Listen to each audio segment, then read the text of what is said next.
accessible. So you can check out the website for like cool activities and for handouts. This is the website of the free sessions that you can watch. So you can either go to the TESOL Live Learning Center and look at, sometimes they have free presentations, or you can watch the first few minutes of a presentation for free, but then they ask you to buy it.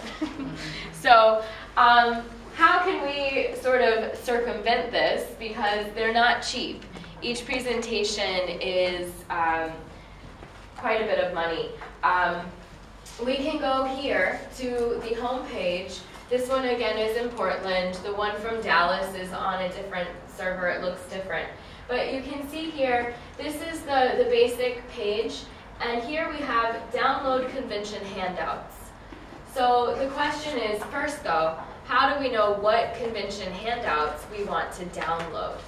So we could go, this also shows you where it is on the page, download convention handouts. This is what the form looks like. In order to get the handouts, you have to know either the presenter's last name or the abstract ID number, or look for keywords, words and phrases. That's super complicated. So the best thing to do is to find the program book, which is easily accessible online. And then you can go through, you can see it's in a PDF format. So you can go through and you can locate, at the back they have a list of everything based on topic. So you can look for teacher training materials, you can look for listening, for speaking, for reading, for integrated skills, everything. So once you have that, you go back here and you put their last name, and or you can put a phrase or keyword, because sometimes, you know, for example, my last name is Smith, and there are always like 50 Smiths. So it would not be helpful to just have the last name. And then you just begin the search, and it will come up with the handouts that they used. If the presenters gave handouts, they will be there, and you can download them for free. So it's a good resource to know about. I'm not sure if you are already aware of it, and I thought I would just start that. The other nice thing about TESOL is that they've started putting all of their plenary sessions online.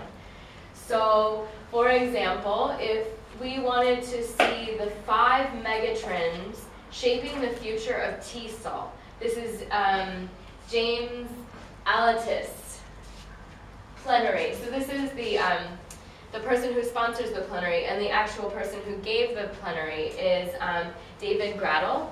So you would click on his image, just, you know, read more, and then you go there, and here it is live streaming. And so you can watch it online. The only thing that kind of is not so great about this is that you have to go through the president's speech and then all the awards, and this takes like 15 minutes. And if you try to fast forward, it will go back to the beginning. And then you have to watch it all again. So the best thing to do is, while you're washing the dishes or preparing dinner, start. Do everything you need to do, and when you come back, you will be ready for the plenary. At least that's what I do.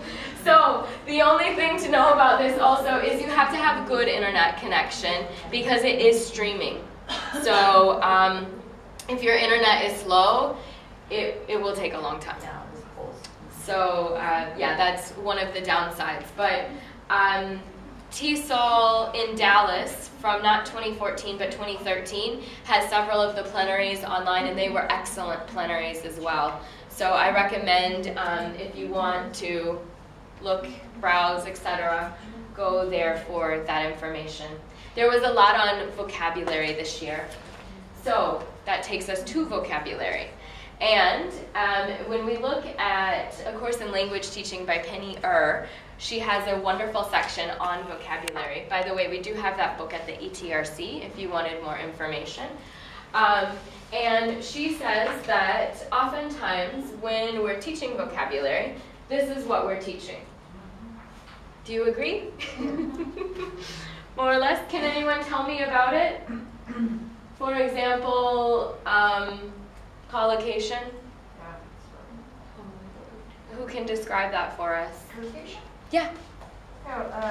We usually use words not individually but in pairs, like word combinations. And usually when they are free combinations, it doesn't sound natural for native speakers. For example, in Russian we say сильный дождь, сильный. In English, сильный is strong, but in English, сильный дождь will be hard rain. Oh, heavy rain. Sorry, heavy rain. So it's a collocation. So the combination of words which should go together. Great, great. Yes. So we want to be teaching that. Aspects of meaning. Who can tell me about the aspects of meaning? Oh. I know that you can. It's too early. It's too early for me too.